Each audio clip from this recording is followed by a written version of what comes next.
class. So.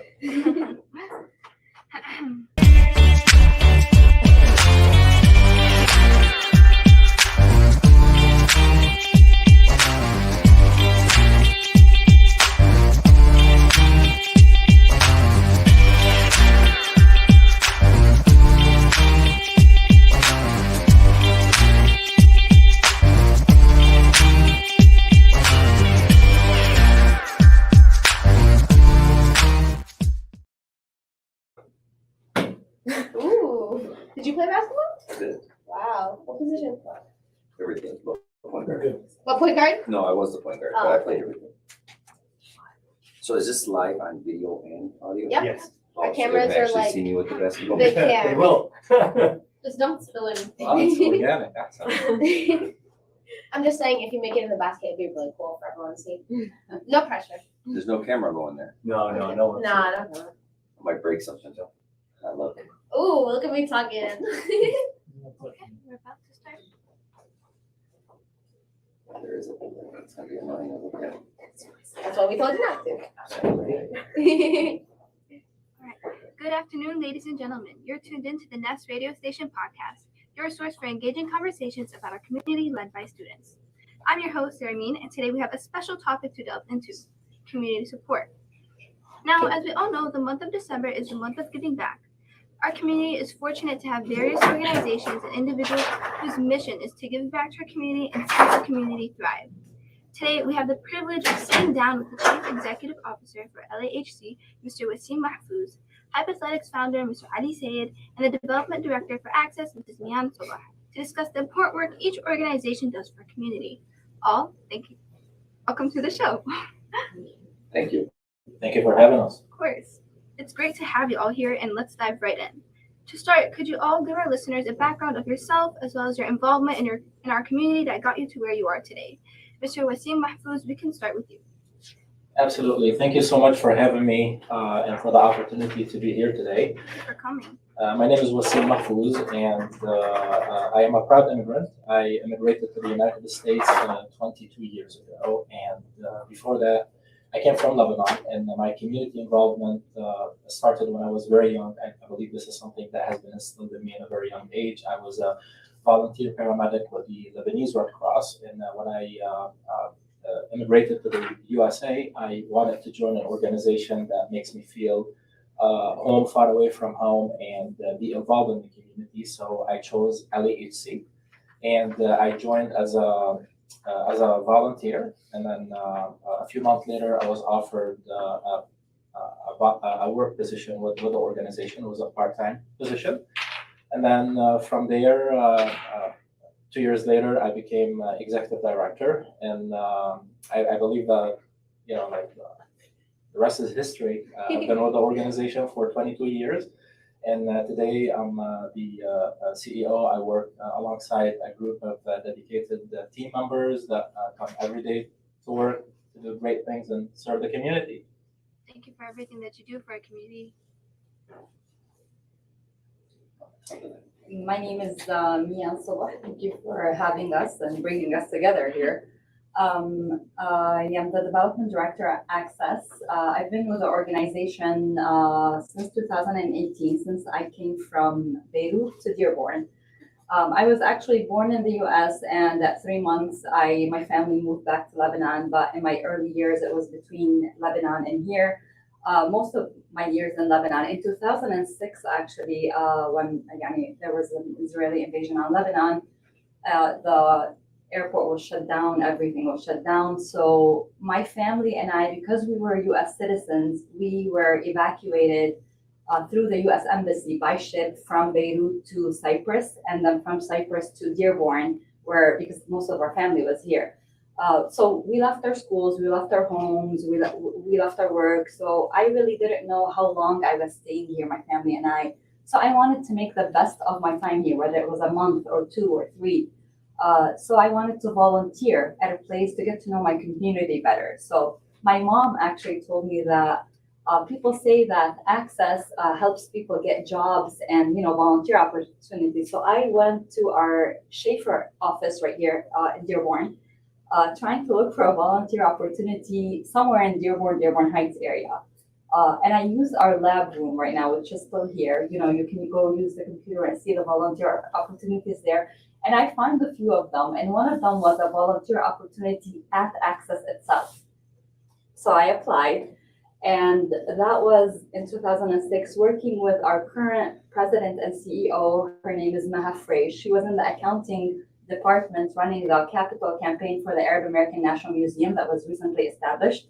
So I worked with her for a few months, but it was a very eye-opening because I've always wanted to become a journalist, politics. You know, I never imagined myself in nonprofit, whether it was volunteer or working. That was new to me, but it was an eye-opener that I wasn't really working with clients themselves. Like I wasn't doing the social services part or the health part that my colleagues were doing. I was doing the fundraising and back end part, but I was seeing how this work was making things possible. And it was really beautiful. A few months later, I went back to Lebanon. I finished my journalism degree and I worked for 12 years at Al Jadid TV and broadcast. News, yeah, so I'm, Your experience. yeah, with this. I'm part of you. Like her home. They probably listened to you multiple times in my house. And then in 2018, when my family and I decided to come back to the US, the first thing I did, I remember I was still in Lebanon, but I wanted to make sure that I looked for work as I was making the transition. I went on the Access website because I kept my relationship, you know, I would see the new programs they had and everything. And I was looking for a job in the communication department because that's where I thought I really fit. And then under the communication, there was development officer, right? CD. And the position is what Maha was doing as I was volunteering with her. And I loved it. I applied and the rest is history. I am here today after 6 years, working with a beautiful, beautiful group of people and a beautiful community that I wouldn't trade for the world, actually. And we actually had the privilege of having Meha on Yes. one of these podcasts. It's actually our first podcast, so we're really honored to have you here too. Thank you so much. Of course. Wonderful. So I guess I'm up. First, let me thank Star International and the Nest crew. Everything that I do and everything that I think I can speak on your behalf as well.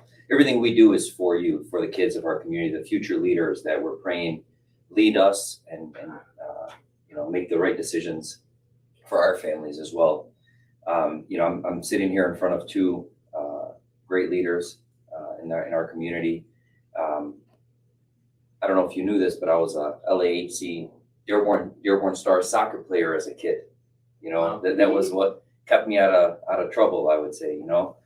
And being born in the South End, Access played a huge role in all of our lives as immigrants. I was born in Dearborn, but my family immigrated from Lebanon, the south of Lebanon. And like any other immigrant family, they struggled to provide, struggled to work. And it's something that we're all proud of because it made us who we are today. You know, today I serve as the founder and CEO of HES Athletics. It's a title. I absolutely love what I do, and that is focused on strengthening the infrastructure of our families and our youth and our community by way of all the sports programs, education programs, social services, mental health, behavioral health, substance abuse, all the health and fitness programs that we offer. And it's been a blessing, primarily because I do what I love to do. I don't regard it as a job. HES today employs over 200 individuals between our Wayne location, Dearborn Heights, and Belle Isle. And we host well over 250 to 300 programs, depending on the type of programs annually.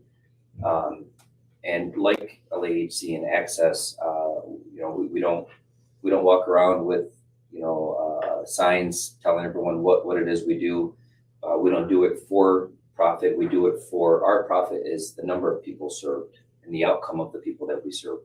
So I thank God every day for this opportunity. Today, HES is 23 years old, come April of 24, and started off at a park as an idea, to have a 3-on-3 basketball tournament for me and my boys, and it truly blossomed from a seed into a very large, fruitful tree that has fed the community and provided services for Arab, non-Arab, from all over the region. And it's something to be extremely proud of. And it wasn't something that I can say I've taken all the credit for. HES is an organization, and I say it repeatedly, that it's for all of our families, all the businesses that have supported us, all the community leaders that stuck up for us, and provided us with opportunities. It's for all of us to celebrate. And I can say the same probably for Access and the LAHC. I'm proud when LAHC does well, and I'm proud when Access does well. We are one organization, if you look at it, because we're doing the same thing, you know, alhamdulillah. So that's my introduction. I hope that was good enough. It's a really impressive journey from all of you. Thank you for sharing. Can you please give us and our listeners an overview for your organizations and their role in our community? Mr. Adil Sayed, we can start off with you. An overview and the role, correct? Yep. So Pipe Athletics focuses on two major components. The first component being athletics and fitness for youth and adults. Those include all the sports camps, leagues, and tournaments. We also host a variety of over 100 fitness classes a month, and we have access to fitness programs and fitness activities for youth and adults.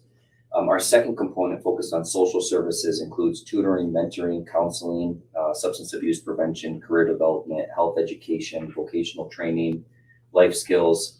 I guess I can make the announcement because we're just a month or two away, but we're opening up a mental health and behavioral health office in the city of Heard it first on the net. Heard it on the net. Heard it on the net first. There you go.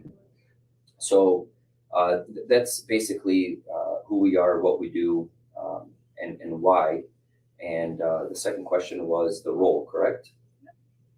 The role in our community is simply to provide services, to provide support by way of all the programs and services we offer for youth and adults, and to be the legs that our future generation can stand on, lean on, and use whenever needed.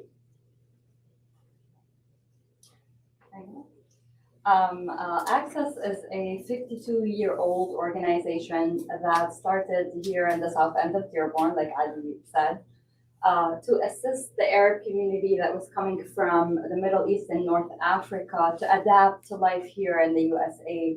And it was a volunteer-run organization, supporting just people in their basic needs, you know, whether they needed a paper to translate it because they were having language barriers, or they needed to apply to health insurance, or put their kids in school, or learn how to get a driver's license.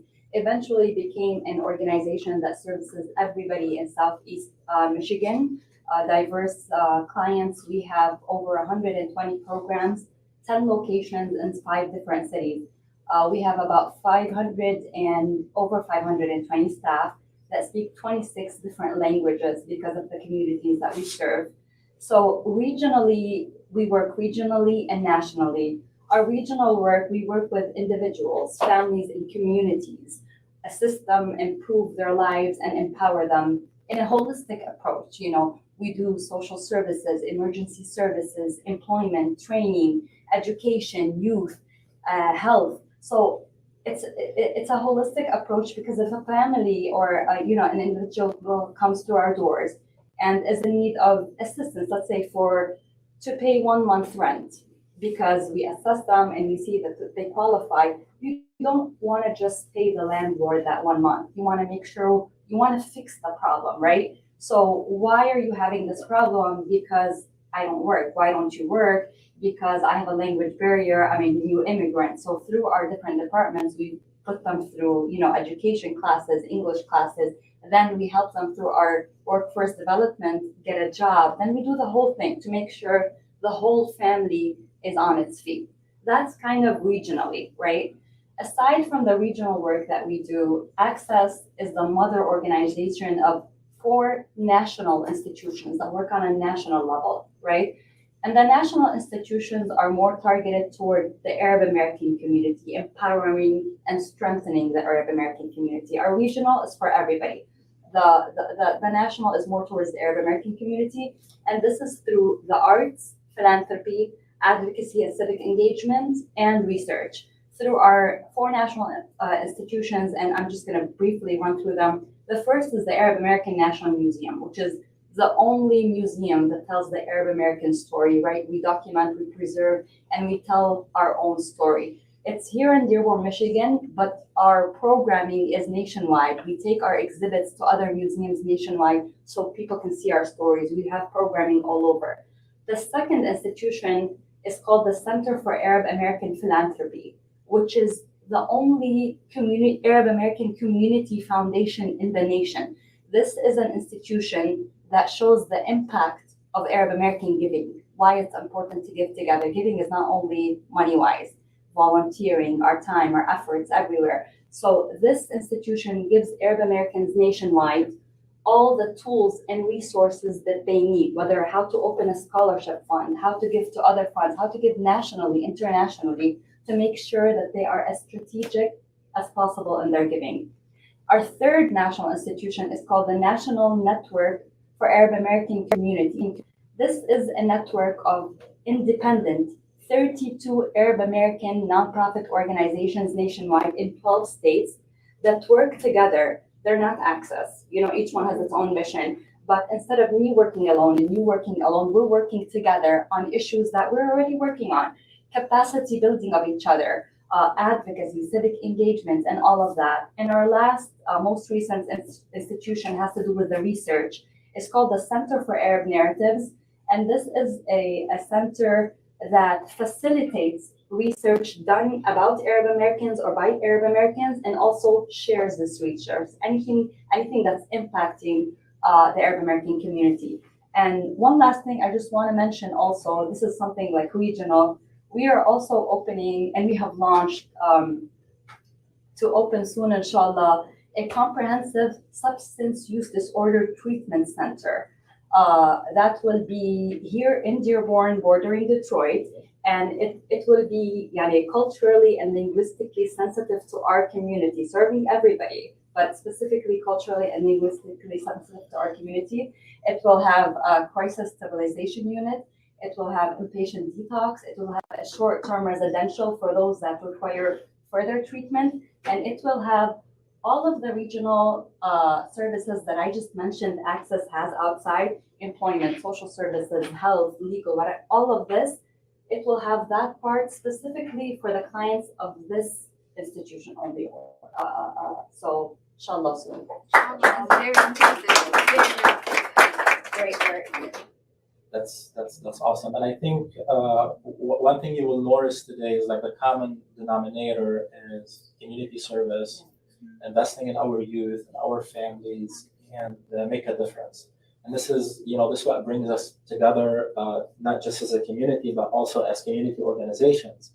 And LEHC, similar to HYPE and Access, we are a 40-year-old nonprofit organization. That was founded in 1982 as Lebanese American Heritage Club, and the goal was to attract youth to soccer, and this is what Ali referenced in the beginning, and celebrate our Lebanese ancestral heritage and the great way of living here in the United States as proud Americans. But later on, with the growth of the community, LEHC expanded its programs and services. And we don't serve only people of Lebanese descent or Arab descent. Our programs and services are made available to everybody, regardless of race, religion, ethnic background, country of origin, or sexual orientation. And that's why it was extremely important 10 years ago to rebrand the organization and change the name legally from Lebanese American Heritage Club to Leaders Advancing and Helping Communities. We kept the acronym LEHC because we want a name that is inclusive and inviting, for everybody that believes they require a certain type of service to feel welcome and supported. Today, LEHC serves nearly 80,000 income-eligible individuals annually through a myriad of programs focused on education, youth development. We run one of the largest scholarship assistance programs in the area at a nonprofit scale. Every year, we award around $100,000 in academic scholarships for high school seniors. So whoever is listening, the application. Where's that at? The application will open up in January of every year. So make sure to mark the date down. And we also have a youth Leadership Bridge to College program, which empowers youth to choose a career. We provide resume building, workforce development. We also have a substance use prevention program, and we collaborate with HES and Access. As a matter of fact, one thing we're big on is we do not duplicate services. We complement each other as community organizations. And people, sometimes ask, well, HYPE has a substance use prevention program and Access has a substance use prevention program. So are we duplicating services here? And the answer is simply no, because there's a huge need out there in the community. And LEHC alone cannot do the work. And I, believe that Ali and Mayan share the same sentiment with me, that Access alone cannot do the work and HYPE alone cannot do the work, because there is a huge epidemic out there and it's taken the lives of our youth, right? You hear of overdose and you hear of mental health, and the more the merrier. And that's why we come together to the table and we work, we collaborate, that we're not duplicating services. We're kind of sharing the spinal line. We say, like, you guys take this group of youth and you work with, and we take this group of youth and we work with, and this is how we're able to make a difference in the community.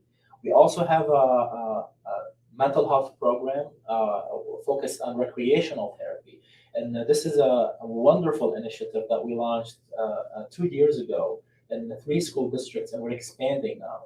And what this program does, it works with youth who are facing anxiety, depression, suicidal thoughts, food disorder, and it's a wonderful program that has impacted many lives thus far. We also have a program that works with children on the spectrum and with developmental disabilities. It teaches them life skills and how to work in a group setting.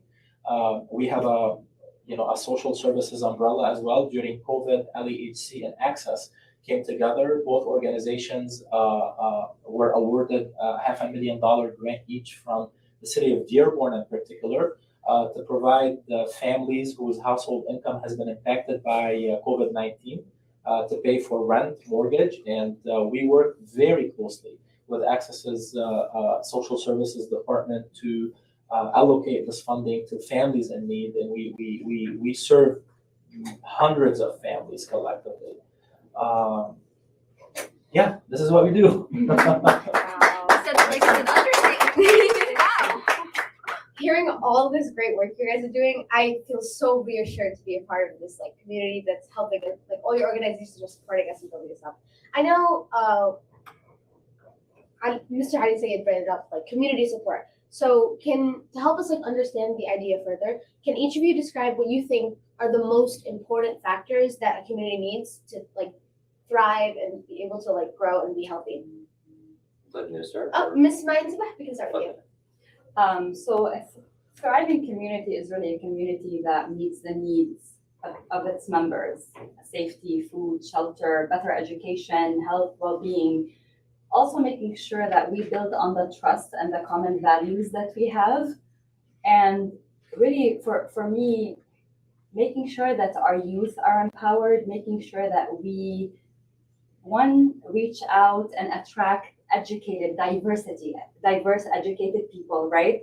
And also retain these people around us and make sure that they are okay, they have everything that they need, that's really like a big deal to us. And for us as an organization, and for all of us as organizations, really, we're making sure that these people who don't have the access or the programs that they should feel safe, they should have a home, they should have them, right? That's the first part. The other part is how to empower them after they do, because they have healthy bodies, healthy minds. They can be part of this community in whatever way they possibly can. So it's really mostly affecting our youth, empowering our youth, making sure we educate our people and that we are strategic as a community. By the way, we're a beautiful community. We're philanthropic. We're educated. We know what we want to do.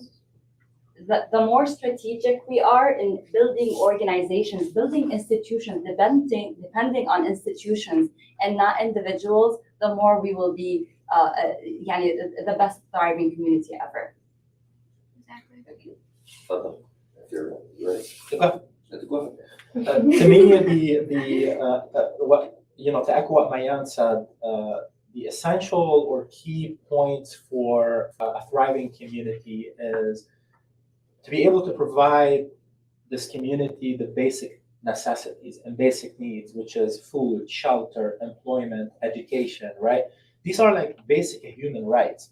And it breaks my heart sometimes when I see our government, and I don't want to delve into politics because I understand there are some restrictions, big restrictions here, but we invest billions of dollars to support wars, right? But we do not invest millions of dollars to combat homelessness or mental illnesses or substance use, right? So a thriving community is a community that is afforded the opportunities, the basic necessities of education, food, shelter, a community that embraces diversity, where everybody feels welcome, regardless of your religion, regardless of your accent, regardless of your skin color, regardless of what religion you practice, right? And as community organizations that are deeply rooted in the community, our number one role is to listen to what the community needs, to do a community assessment to see, what is it that, the services that this particular community lacks, and how are we able to come together to fill in that void. Great answer. I don't even need to say anything because they knocked it. We But to want to add, hear your voice. That's Yeah. called plagiarism. So she's a psychic, just so you know. She literally took every word out of my mind. I don't know how she did it. It was amazing. Amazing. No, but honestly, you two did really nail it. It's exactly what our community needs in order to thrive. I mean, we're all in this together. Of We're all course, facing the same thing. We look at the absolute needs, right? The shelter, the food, the health, the medicine, medical, infrastructure, education. These are like pillars. Individually, as a community, right? As we look at ourselves in the mirror, there's certain aspects or values that we all need to strengthen individually in order for the community to thrive. And I practice these values. I try to on a daily basis, and I know I've taught hundreds of kids this same thing as well. But a community, in order for the community to thrive, we have to have a value of honesty, right? We have to have a value of respect for one another, respecting ourselves and respecting others. We have to have the value of empowerment. Not everything is for me. What can I do to better you? Bettering you betters me. That's the mentality we want to have. And I would say most importantly, integrity. Having that self-respect, the ihtiram, if you want to use the correct word in Arabic, so that when people look at you, they're proud, and when you look at people, you're proud. As we all are looking at you, young students, we're proud with that. So I echo obviously what you both mentioned, because it's absolutely accurate. There's an importance for any type of community to have these valuable, the intangible assets as well are something that we need to really focus on, so that we better ourselves, and then in tech will follow and better the community, inshallah. Inshallah.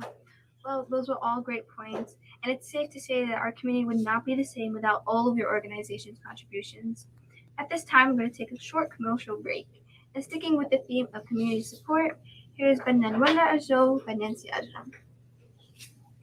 ولا جو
HES Academies have been serving the Detroit metro area for over 23 years, promoting academic excellence, leadership, and cultural diversity, ranking as some of the top schools in the state of Michigan. Our pre-K through 12th grade students enjoy tuition-free, state-accredited education by STEM certified and highly qualified staff with no geographical restrictions, and with advanced placement, college dual enrollment, scholarship, and Arabic language programs. Noor International Academy in Sterling Heights at niapsa.org, Star International Academy in Dearborn Heights and in Canton at starpsa.org, Universal Academy in Detroit at universalps.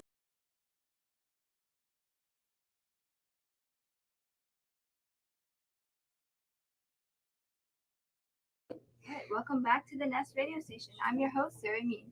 Honorable community leaders, thank you all for sharing your thoughts. Aya, the floor is all yours. Thank you, Sarah. Your organizations play an important role in shaping younger generation. Based on the programs each of your organization is responsible for, can you share with us your goal you have for the youth in our community and how youth and students can be more involved in giving back to their community? Mr. Wissam Mahfouz, we can start with you. Absolutely. So education and youth empowerment has been a jewel in our crown since our inception. As I mentioned, LEHC started as a summer club 40 years ago to attract youth.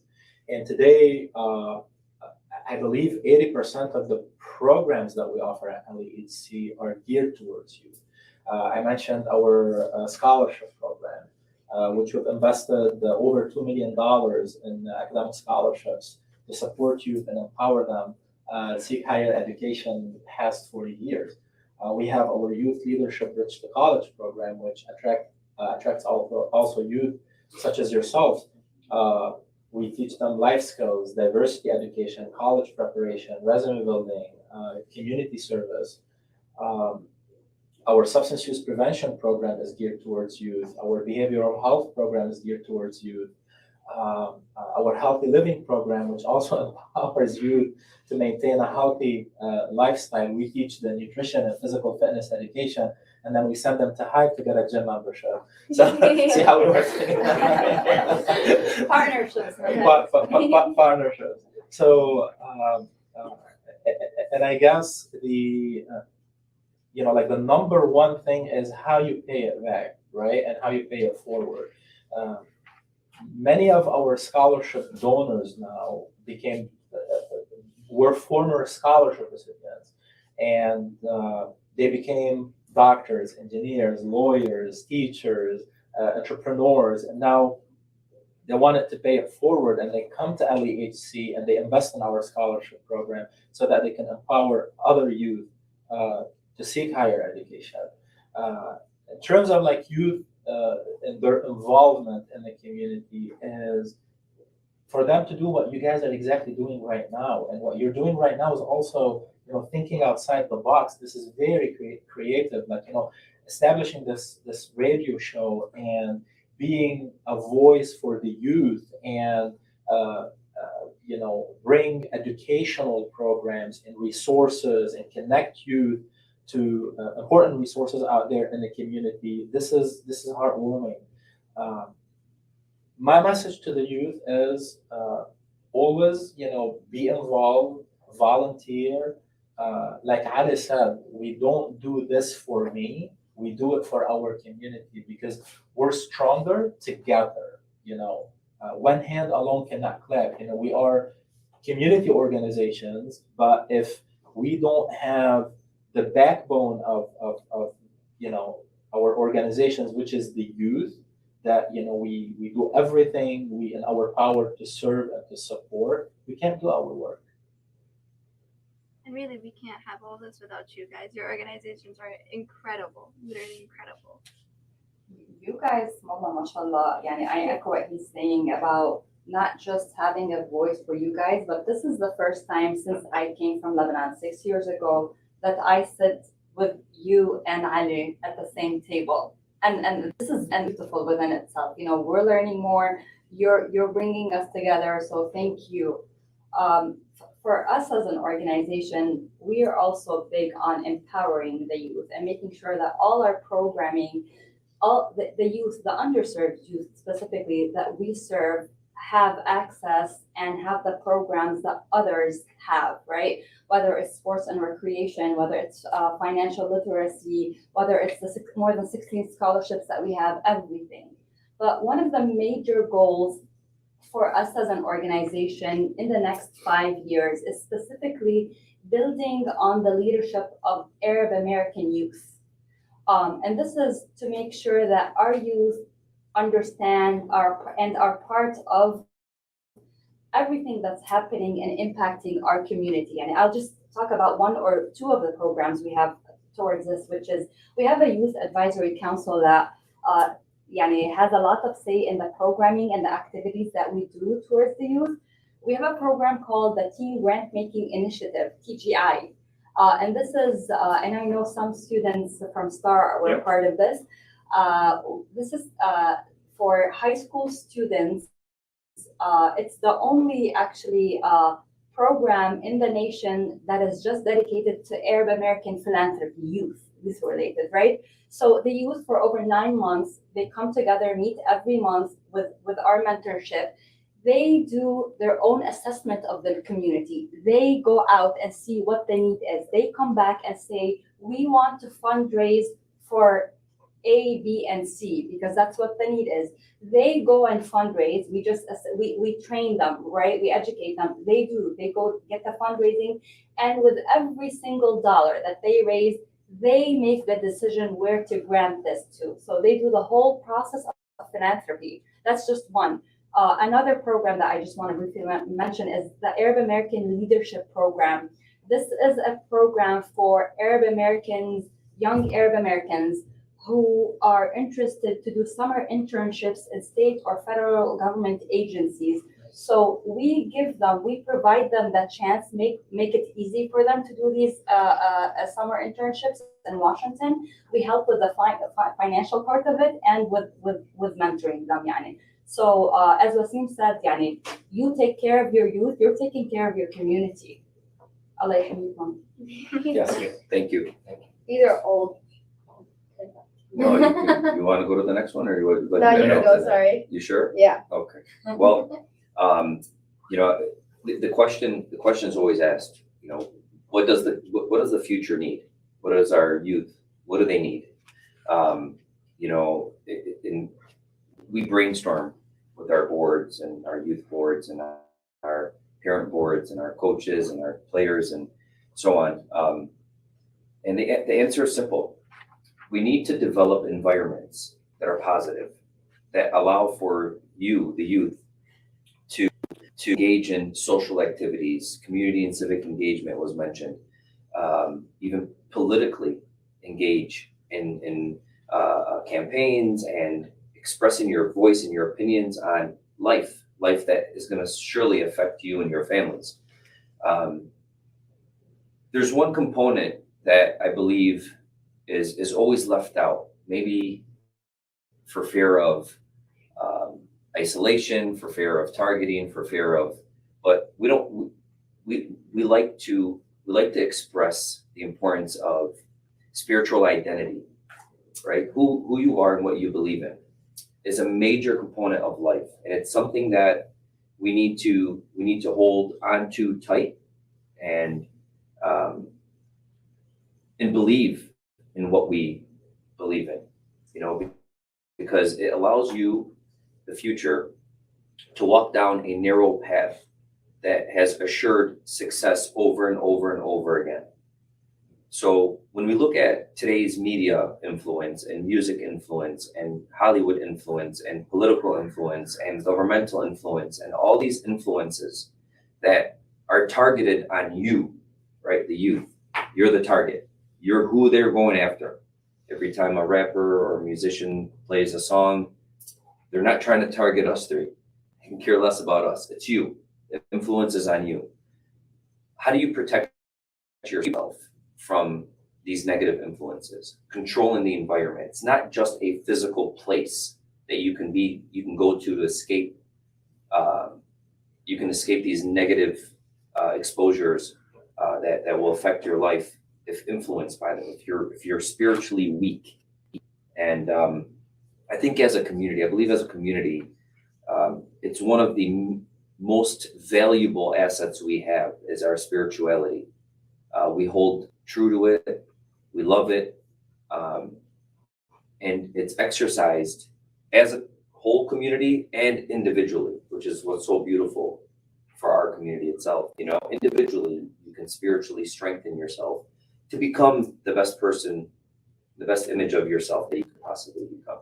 So in addition to all the public service and the volunteerism and the the time that you put in to do better or to serve this world, again, I go back to the self,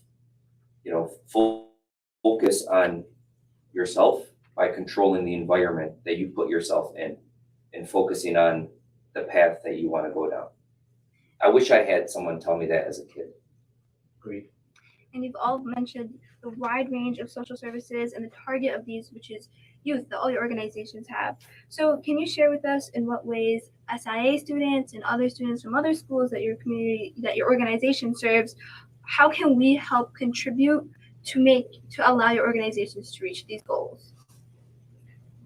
I think you can, which you guys are already doing, and a lot of the youth in this community take part in whatever is happening in this community, all the events that these organizations are doing, and you're even doing something that we're not even doing yet, right?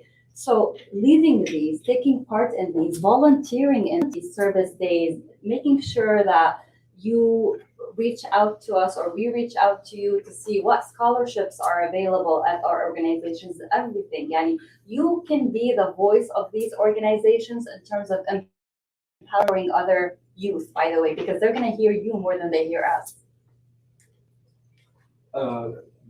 Be involved. You guys are already doing a great job. Volunteer. You guys are the foundation. You're the future of this nation. Among you are the next judges, congresspeople, senators, maybe the president of the United States. Be proud of who you are. Be proud of your heritage. But you guys are Americans living in America, not Arabs living in America. So don't let anyone make you feel less Americans than any others. And be a part of the decision-making process. Be on the table. Be active. Keep doing the great work that you're doing. And God bless you. He's trying to distract me with the ball. I swear I have a shoulder injury and I just gotta do this sometimes. And the ball is just there for extra You guys said it was okay to hold the ball. That's what I was gonna do. Just put him on the. Not the thoughts that I was saying.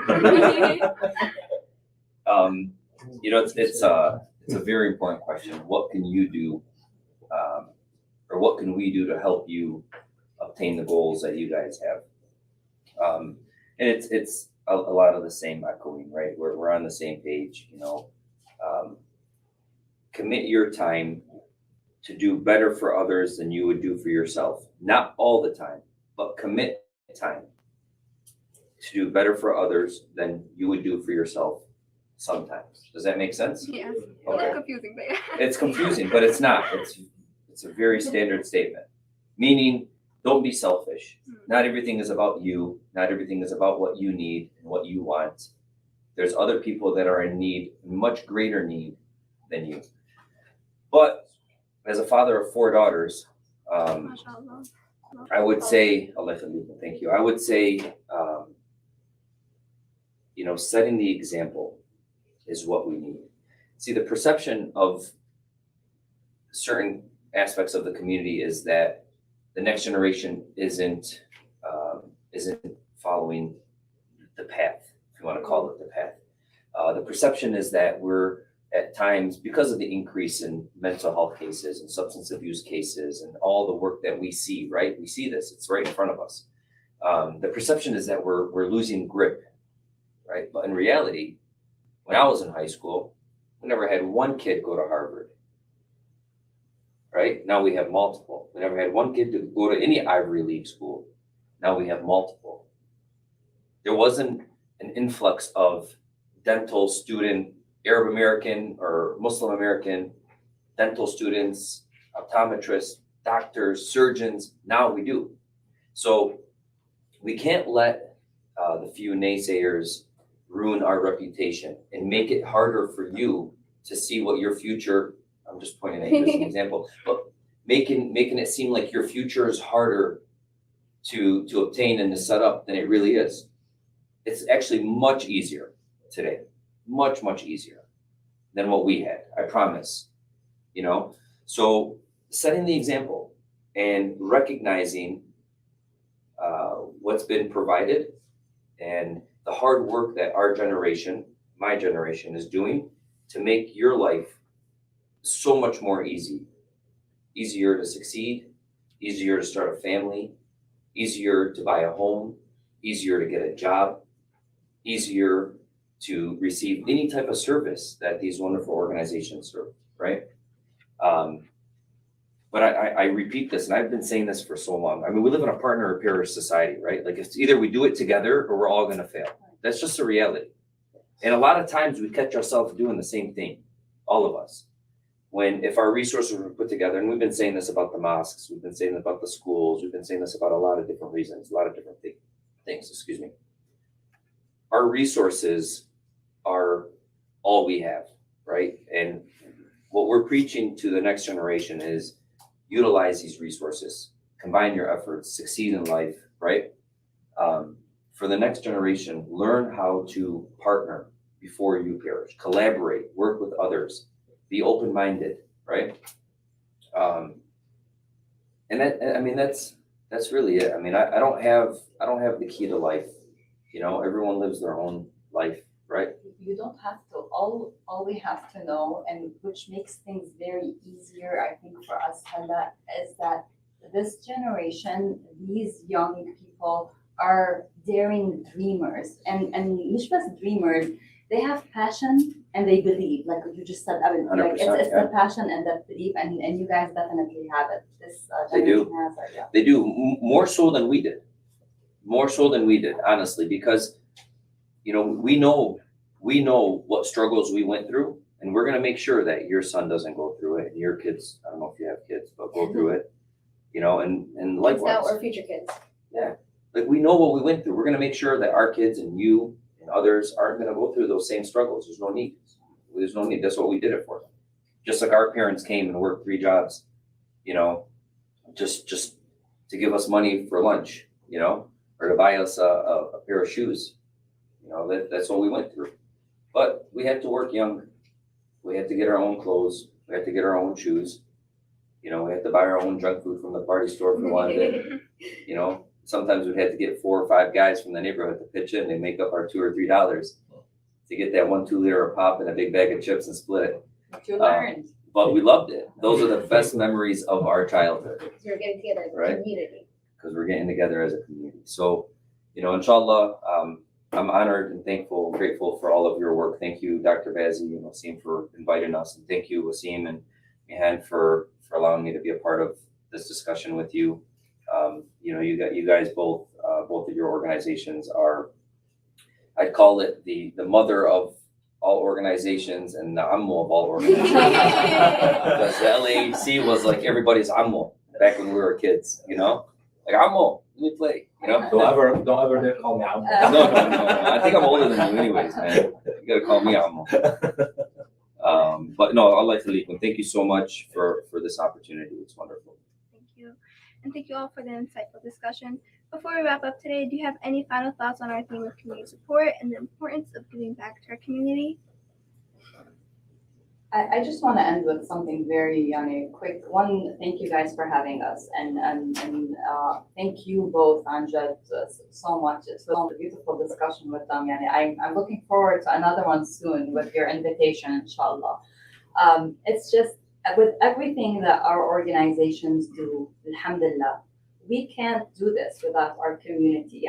We change lives, yes. We save lives, yes. We partner with so many organizations, yes. But we cannot do anything we cannot do anything as strong as we do it without our community. So the people in this community, alhamdulillah, are the ones that are helping us change lives. So thank you guys again. If I have one final thing to say, it would be united we stand. We come together to serve the community, to provide programs and services, and this is not a right. This is a privilege, and we work hard day in and day out to earn this privilege of serving the community. We don't believe in titles. President, CEO, director. Titles come and go, and what the people come and go, and what really lasts for eternity is the legacy that you leave. And I wake up every day, and I swear to God, on my kids' life, the first thing that I say, please, God, make me of service to others today, because this is the purpose of why I wake up every day, to be a good role model for my children, for my son who's 18 years old. He looks up to me, and to be able to touch at least one life. If I'm able to touch one life every day, I think I've accomplished my purpose in life. And again, thank you so much for the opportunity to be joined by these great leaders, Ali and Mayan, and I definitely look forward to our discussion and our future collaborations. So to conclude, I kind of already did this, so I'll just give another one, a little bit different. Even better. Yeah, for sure, it's going to be way better. So, we wake up every morning, and I feel, I'll speak for myself, I feel like there's just something missing, right? Every morning I'm missing something. It started really October 8th, just be real with it. I wake up every morning and I feel like life in this world isn't spinning in the direction it's supposed to be spinning. Ease, mental ease, physical ease, spiritual ease isn't being provided. We pray, but we feel like it's not enough. We're not making the supplication. It's not working, right? Because so many young kids and so many young families are dying. So I'm going to conclude by thanking you all, but I'm going to also conclude by saying, as a member of this community and a member of the Arab community and the Muslim community, that I'm demanding that there's an immediate ceasefire in Palestine of this genocide that's taken place, and that immediately retribution and even punishment to those that committed these crimes take place, so that my heart can be at ease when I'm laid to rest and my kids are living in this life.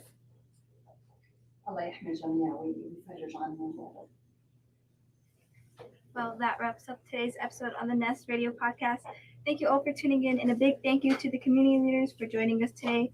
Remember, you can always reach out to these amazing organizations to give back to your community this season. If you enjoyed today's episode, don't forget to subscribe to our radio station, leave a review at siradio@startpsa.org, and share the station with your friends. We'll be back soon with another exciting podcast and more fascinating discussions, and of course, to bring you today's hit music and more. This is Sarah Mean signing off from the Nest Radio Station. Ma salama to you all. Thank you. Good job, guys.